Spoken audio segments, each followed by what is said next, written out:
Describe your experience in one word. Eye-opening. Enjoyable.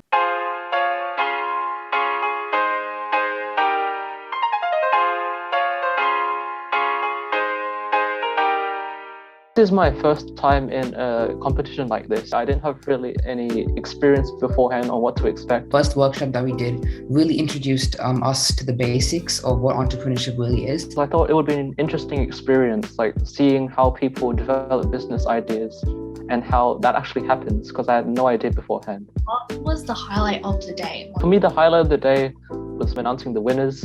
But because just before that, we had scrambled really hard to get everything done. It was a giant payoff at the end. Probably teamwork and actually collaborating well as a team. Because I feel like in order to get the outcome we actually ended up with, how cohesive we were in working towards that end result was quite effective in this one. Did you have any advice for the younger generation? Yeah, so I think the most important takeaways from this were to collaborate effectively, communicate well, and most importantly, keep an eye on the time, because if you don't, it will definitely come back to bite you.